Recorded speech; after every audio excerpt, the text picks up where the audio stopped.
Media বন্ধুসকলক নমস্কাৰ। আপোনালোকে সকলে আহিছে, ধন্যবাদ। আপোনালোকে সকলে জানে যে মই 2015 BTC পৰিষদীয় নিৰ্বাচনত মই AIDF দলৰ পৰা বিজয়ী হৈছিলোঁ। তাৰপিছত 19/6/2018 মই কংগ্ৰেছ দলত জইন কৰিছোঁ। তাৰ এটা বহুত ডাঙৰ কাৰণ আছিল। কাৰণটো হৈছিল বিভিন্ন জায়গাত মই এটা বস্তু সন্মুখীন হৈছিলোঁ যে AIDF এটা সাম্প্ৰদায়িক দল, অকল মুছলিম লৈ ৰাজনীতি কৰে। যেনেকা BJP এটা সাম্প্ৰদায়িক দল বুলি কয়, তেনেকা AIDFকো সেই নজৰত চায়।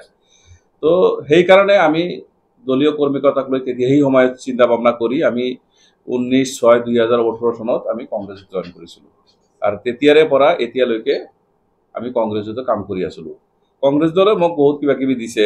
মই কংগ্ৰেছ দলৰ পৰা গোটেই BTAD মাইনৰিটি ডিপাৰ্টমেণ্টৰ চেয়াৰমেন পাইছিলোঁ। কোকৰাঝাৰ জিলা কংগ্ৰেছ কমিটিৰ কাৰ্যকৰী সভাপতি আছিলোঁ। কোকৰাঝাৰ জিলা কংগ্ৰেছ কমিটিৰ সভাপতিও আছিলোঁ। আসাম প্ৰদেশ কংগ্ৰেছ কমিটিৰ এক্সিকিউটিভ মেম্বাৰো আছিলোঁ। তো আমি এক্টিভলি কাম কৰি আছিলোঁ।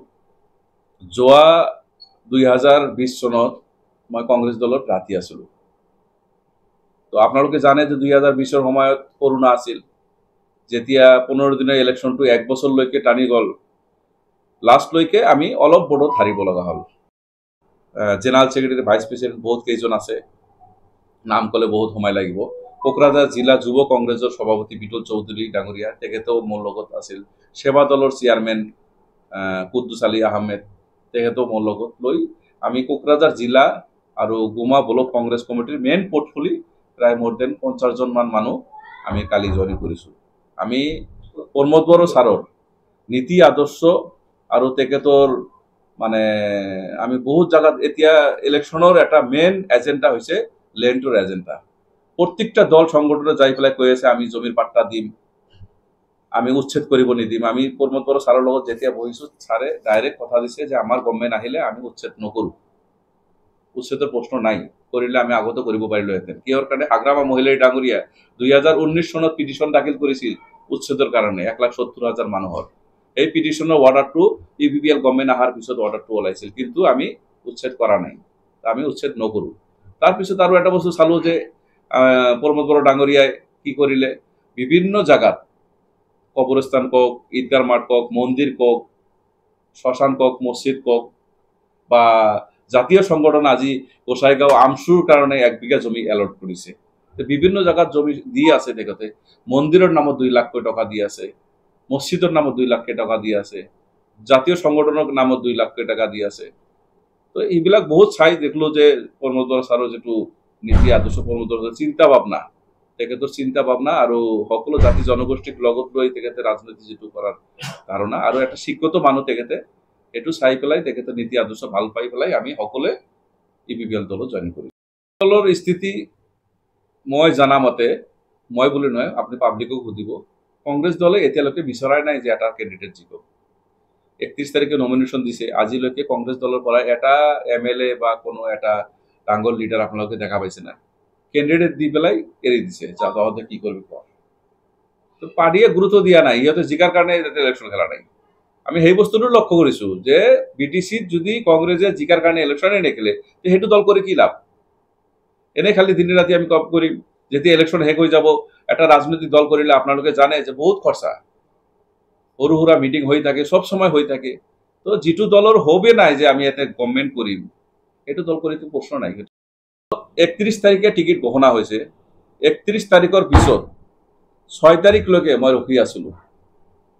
আজি BJP এটা ডাঙৰ দল, চেণ্ট্ৰেলত গভৰ্ণমেণ্ট, ষ্টেটত গভৰ্ণমেণ্ট, BTCতে জইণ্টলি গভৰ্ণমেণ্ট আছে। তাৰপিছতো নীলেশ্বৰ ৰায় ডাঙৰীয়া যেতিয়া নিৰ্দলীয় কেণ্ডিডেট থিয় হ'লে, অশোক সিংহালৰ নিচিনা এটা কেবিনেট মন্ত্ৰী আহি গোসাইগাঁৱত 3 দিন বাহৰ পাতি আছে নীলেশ্বৰ ৰায়ক মেনেজ কৰাৰ কাৰণে। ফাইনেলি লাষ্টত কি হ'ল, তেখেতক সজল সিং ডাঙৰীয়াৰ লগত মেনেজ কৰি বুজাবুজি কৰাই দি গৈছিল। ইয়াৰ নেতৃত্বত ধুবুৰীত 10টা জিলা পৰিষদ জিকিছিল, 20টা টোটাল জিলা পৰিষদ আছিল। 5টা জিকিছিল আপোনাৰ BJP, 3টা জিকিছিল UDF, এটা নিৰ্দলীয়, এটা ৰাইজৰ দল। ৰাইজৰ দলটো কংগ্ৰেছৰ লগত বুজাবুজি হৈছিল। 11টা BJPয়ে ভোট দিয়া নাই, 15 জন মানুহে ভোট দিছে, তাৰ ভিতৰত 8টা ভোট পাইছে নিৰ্দলীয় কেণ্ডিডেটটো। তাতে কংগ্ৰেছে বিলাক বিক্ৰী কৰিছে সোবান আলী চৰকাৰে। এটা ক্যান্ডিডেটে 70 লাখ কোটি টাকা লৈ বিক্ৰি কৰিছে এটা নিয়ম আছে যে যিজন মানুহ অলপ ভোটত হাৰে সেইজন মানুহক নেক্সট টাইম আকৌ সুবিধা দিয়ে মানে আকৌ টিকিট দিয়ে সেই ৰেফাৰেন্সত আমি কংগ্ৰেছ দলত কাম কৰি আছিলো কৰি থকা অৱস্থাতে যোৱা 2024 লোকসভা ইলেকশ্যনত আমি দিনে ৰাতে কষ্ট কৰাৰ পিছত গোসাইগাঁও সাব ডিভিশনত কংগ্ৰেছে এটা ভাল ফলাফল কৰিছিল বেলেগ জায়গাত ভোট পোৱা নাই কিন্তু গোসাইগাঁও সাব ডিভিশনত ভাল এটা ফলাফল পাইছিল তাৰ পিছত আমাৰ ধুবুৰী সাংসদ ৰকিবুল হুছেইন ছাৰে মোক মাতিছিল মাতি পেলাই কৈছিল যে তুমি কুমাৰ কাৰণে ৰেডি হৈ যোৱা তোমাৰ টিকিট লৈ টেনশ্যন নাই তুমি কাম কৰা বুথ কমিটি প্ৰাইমাৰী কমিটি সেইবিলাক সব বনোৱা মই 76টাৰ ভিতৰত প্ৰায় 60টা বুথ কমিটি বনাইছো মহিলা কমিটিও বনাইছিলো ইয়ুথ কমিটি সেৱা দল সব বনাইছিলো প্ৰাইমাৰী বনাইছিলো দিনে ৰাতি কাম কৰি পেলাই এটা কংগ্ৰেছৰ মহল এটা তৈয়াৰ কৰিছিলো 30 তাৰিখে টিকিট ঘোষণা হৈছে 6 তাৰিখলৈকে মই ৰখি আছিলো এটা ফোন অহা নাই মোৰ তাতে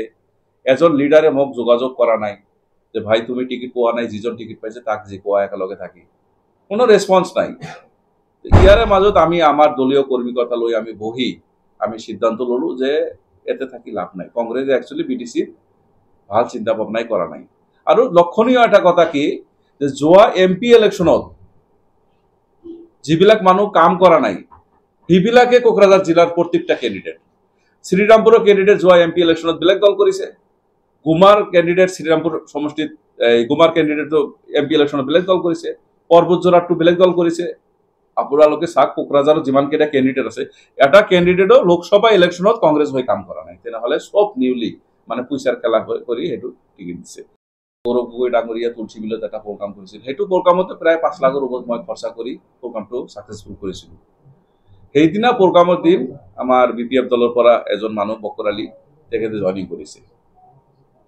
তেখেতে জয়নিং কৰাৰ পিছত তেখেতে দাবিদাৰ দেখা গল যে সেইজন মানুহকে টিকিট দি দিল গুমাৰ হৰ সেইজন মানুহক টিকিট দি দিল এতে টিকিট দিছে হেতুলৈ মই বেয়া পোৱা নাই টিকিটটো এজনে পাব কিন্তু পিছলৈ যেতিয়া গম পালো যে তেখেতৰ টিকিটটো একচুয়ালি বিজেপিৰ পৰা পইচা লৈ টিকিট দিছে মানুহৰ পৰা শুনা পাইছো প্ৰায় 30-35 লাখ টকা লেনদেন কৰিছে এই আব্দুল সুবহান আলী সৰকাৰ গোলগঞ্জৰ এমএলএ বহুত মানুহে কয় এনেকা শুনা পাইছো যে টকা লৈ তাক টিকিট দিছে আৰু সুবহান আলী সৰকাৰে ডাইৰেক্ট মোকো ফোন কৰি কৈছিল যে 10 লাখ টকা দিয়া তোমাক টিকিট দিম তো ইমান এমএলএ সুবহান আলী সরকারে তো হিয়তে যে বিটিসিত এটা কলা বজাৰ টকাৰ এটা কলা বজাৰ থিয় কৰিছিল হিয়তৰ ক্যান্ডিডেট জিকা হাৰালৈ মতলব নাই যি পইচা দিব তাকে ক্যান্ডিডেট এটো বিটিসি কৰিল বিটিসি প্ৰত্যেকটা ক্যান্ডিডেটৰ পৰা পইচা লৈ টিকিট দিছে যি টিকিট পইচা দিব পাৰিছে তিহে টিকিট পাইছে সেই কাৰণে আমাৰ কংগ্ৰেছ দলৰ নিষ্ঠাবান কৰ্মী বিলাকৰ পইচা নাই আপোনালোকে জানে